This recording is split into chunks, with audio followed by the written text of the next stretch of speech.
Assalamualaikum warahmatullahi wabarakatuh. Welcome back to my channel.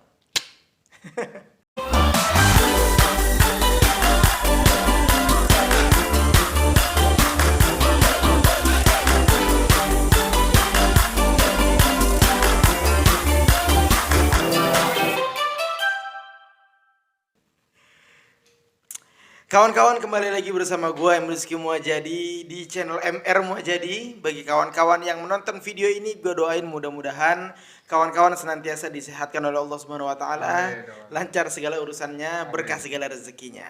Kawan-kawan, pada malam kali ini, tapi nggak tahu ya kawan-kawan itu nontonnya malam atau siang. Udah kali ini gue ditemani oleh abang gue, ini luar biasa. Karena ada salah satu abang kelas juga yang merekomendasikan beliau, katanya beliau aktif sekali nih di di pencinta alam ya kayak gitulah. Gue nggak tahu apa namanya. Nah, kenalin dulu nih bang, siapa namanya bang? Halo, assalamualaikum. Salam. Gue Sehu, kakak kelasnya Rizky. Nah, Gitu aja sih. kita bedanya jauh, jadi waktu gua kelas 1 SMP, dia kelas Kelas 3 SMA gue ya? 3 kelas kelas 3 SMA. Jadi ya ketemu cuman bentaran doang lah.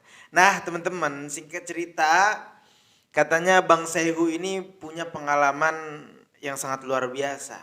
Kayak gitu. Makanya gua udah nulis beberapa pertanyaan yang bakalan gua ajukan ke Bang Sehu ini. Oh ya, Bang Sehu ini juga sekarang masih aktif nggak Bang di pencinta alam gitu? Nah, kalau pecinta alam sih gue udah agak-agak vakum ya. Maksudnya semenjak gue lagi mau nikah, ya kan, akhirnya udah agak vakum. Tapi kalau misalnya masih kangen, ya gue jalan, gitu aja. Sekarang aktifnya di apa nih Bang? Gue di sana sekarang. Di SAR.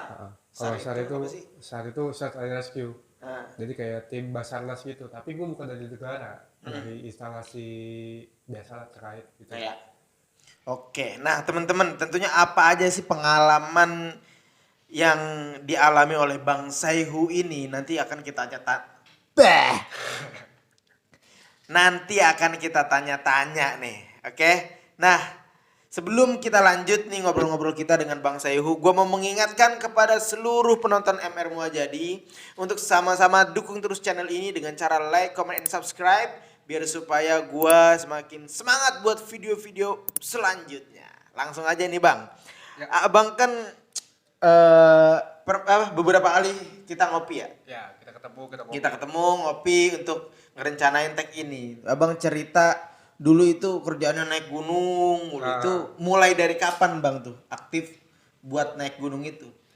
Kalau pribadi, gue naik gunung tuh dari kelas 2 SMP ya. Tapi kalau ketertarikan dari naik gunung itu gue dari kecil. Dari kecil dulu kan, jadi rumah gue kan di Jakarta Timur, di pinggiran Jakarta Timur. Nah itu setiap gue pagi-pagi naik ke lantai 2, itu melihat siluet Gunung Salak, Gunung Gede. Nah itu gue penasaran kan. Dan satu sisi juga notabene-nya abang gue pecinta alam juga. Dia udah lama buat naik gunung. Nah gue coba tahu gitu doang sih. Jadi dia naik gunung, jalan. Nah semenjak itu gue ada ketertarikan. Dan pertama kali gue naik gunung itu pas di kelas 2 Sanawiyah. Kelas 2 SMP. Kelas 2 SMP. Kelas 2 SMP gue baru mulai naik gunung sama di sekolahan.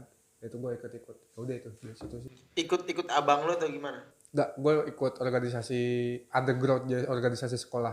Di sekolah jadi gue. Jadi dari kelas 2 SMP lu udah mulai Udah mulai naik. naik gunung. Kalau untuk pendakian Bang, ada nggak sih Bang umur tertentu gitu? Wah, kalau menurut gue sih nggak ada ya. Nggak ada. Nggak ada. Jadi gue punya banyak temen yang emang dari kecilnya pun udah punya keluarga, maksudnya udah ada keluarga, dan dia punya anak dari kecil pun, dari balita udah diajak naik. Kayak gitu. Tapi tergantung.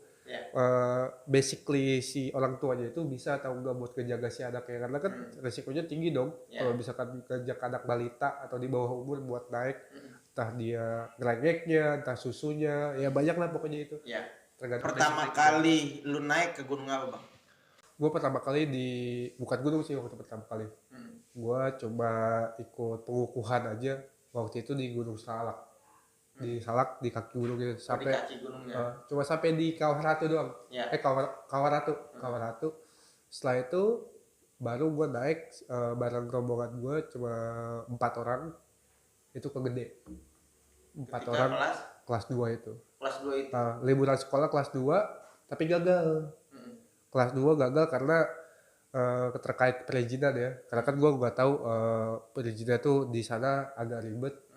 Yang kakak kelas gue yang ngajak gue itu dia belum update soal kayak gituan. Dan ternyata nggak boleh naik langsung. Ternyata mesti ada perizinan. Ya udah akhirnya gagal cuma sampai di sungai doang waktu itu gue nggak salah lupa. Setelahnya itu baru pas setahun berikutnya pas setengah tahun gitu pas liburan sekolah juga gue balesin lagi. Nah itu pertama kali lagi ke Gede, alhamdulillah sampai puncak. Puncak. Dan itu rombongan lu seumuran lu atau gimana, Bang? Seumuran gue semua, cuma satu orang doang leader. Jadi dia yang ngajak, dia yang tahu medan, jadi kita penanggung jawabnya dia. Ya. Gitu. Nah, Abang pernah cerita, Bang, waktu itu ketika kita ngopi Abang cerita sering banget nih naik gunung. Apa sih, Bang, yang ngebuat lu itu terus menerus pengen balik lagi ke gunung? Karena gua aja nih, Bang, ya. Gua pertama kali naik itu kan ke Gede ya. Hujan.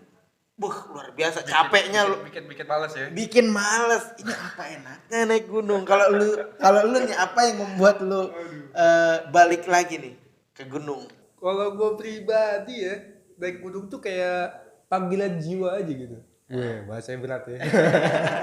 Jadi gini, satu sisi gue ngerasa capek pertama ya kan. Pertama naik gunung itu ke Gede itu gue setelahnya gue bilang dalam diri gue sendiri, gue nggak mau naik gunung lagi, capek ya kan. Padahal posisinya waktu itu gue nggak bawa keril, gue cuma bawa depek doang, cuma bawa tas, terus nggak bawa beban apa-apa gitu kan. Ya udah karena waktu itu gue belum ada pengetahuan apa-apa, gue coba pakai celana pramuka, terus pakai jaket ala kadarnya, naik gue malam-malam tuh, ya kan malam-malam, terus sampai puncak pagi, pas turun gue nggak mau naik gunung lagi, udah kebesit tuh di hati gue kayak gitu. Namun setelahnya kangen men, gila kangen asli, wah ke kota ya kan kerja terus main kayak gue butuh yang ijo-ijo gitu, gue butuh yang seger-seger. Akhirnya ya udah naik gunung lagi lah gue tahun 2010. Lama tuh jedanya tuh. Dari bukan itu yang setelahnya. Jadi setelah naik ke Gede itu gue sempet naik lagi sama teman-teman sekolah gue ke Gunung Slamet, dan itu setelah itu udah vakum lama tuh. Udah pokoknya intinya kalau misalkan apa yang ngebuat lu gua balik lagi buat naik gunung lagi, itu panggilan jiwa aja sih. Jadi karena gua orangnya pengen bebas ya kan, ya pengen sesuatu yang baru. Kayak gua passion gua di situ gitu aja. Passion, jadi semangat gua di situ, gua pengen tahu lebih banyak orang. Karena kan di gunung itu lu bakalan ketemu banyak orang dengan karakteristik orang banyak, ya kan. Lu ngobrol kayak gimana pun ya lu bisa pelajari dari situ. Gitu. Emang anak-anak gunung gue pernah waktu ke Gede itu kan ada orang yang apa ya bahasanya, kalau bahasa itu kesurupan gitu, Bang. Itu solidaritasnya luar biasa, Bang. Ketemu gue yang gantiin, Bang. Gue yang gantiin, Bang. Gila. Nggak kenal siapa ya kan? Nggak kenal nyapa. Semangat bang. Semangat Bang, padahal masih jauh. Iya padahal masih jauh. Dikit lagi bang, ya kan padahal masih jauh ya kan. Semangat ya kakak. Gitu. Itu yang bikin kangen sih sebenarnya.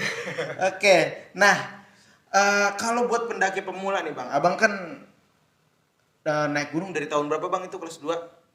Dari kelas 2 berarti gua 2004. 2004. Ini bisa dikatakan pendaki lumayan tua, Bang, sih.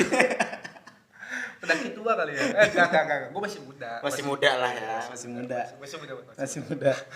Nah, apa sih, Bang, yang harus dipersiapkan nih buat kita nih yang newbie, yang baru-baru ketika pengen mendaki gunung? Karena kalau nggak salah waktu tahun 2000 berapa tuh ya, ada film yang menceritakan tentang pendakian itu, terus setelah film itu tayang membludak tuh kan para pendaki dan banyak juga korban gitu kan. Itu gimana, Bang, menurut lu? Apakah ada sesuatu yang harus kita persiapkan? Apakah bukan cuma peralatan, bukan cuma misalnya olahraga, atau harus ada materi-materi gitu ketika harus mendaki? Menurut gue sih ya, yang gue pelajari sendiri gitu dari teman-teman, dari ngobrol sambil discuss gitu kan. Awalnya itu emang pertama kita mesti punya fisik yang kuat. Gak Ya. sembarangan orang dong bisa naik gunung ya, walaupun tekad juga apa niat gitu, lu mau gua mau naik gunung gitu. Terus lu gak punya fisik ya sama aja bohong, lu bakal nyusahin temen ntar. Yang pertama yang lu mesti siapin itu fisik. Yang kedua itu info tentang gunung Iya. yang mau lu naikin Ya. gitu. Jangan sampai nanti lu sampai di kaki gunung lu ngeblank, nggak ada informasi apa-apa, posnya di mana ya kan, lu sampai pos 1 pos 2 itu berapa jam, kan berarti gak ada persiapan dong Ya. ya kan. Terus Terus itu terus materi lah ya. iya apa sih namanya, sumber mata air di mana, jangan sampai lu naik gunung lu nggak punya persiapan air, itu fatal Ya. gitu ya kan. Terus yang kedua apa sih namanya, info cuaca. Jangan sampai lu naik gunung di waktu yang salah Ya. ya kan. Misalkan nih gunung oke lah sekarang, sekarang nih udah banyak apa sih namanya, badan gunung yang ngasih tahu kalau kalau gunung ini tutup, Ya. gunung ini tutup ya kan. Nah itu kan berarti kan udah gampang buat cari informasi kan. Nah jangan sampai tapi kan ada beberapa gunung yang nggak punya balai kayak gitu kan, balai pengelola kayak gitu. Nah jangan sampai ketika lu naik gunung ternyata di atas badai, kan gak enak kayak gitu kan. Itu informasi cuaca. Terus habis itu lu manajemen packingnya kayak gimana, manajemen perjalanan lu kayak gimana, itu mesti lu siapin kayak gitu sih. Sama dana sih sebenarnya, dana itu dana penting memang. gitu. Jadi segimanapun lu susah, kalau ada dana insya Allah gampang. Iya. Walaupun ada yang bilang duit gak bakalan berlaku di atas gunung, Ya. itu dulu. Nah. Tapi sekarang insya Allah berlaku.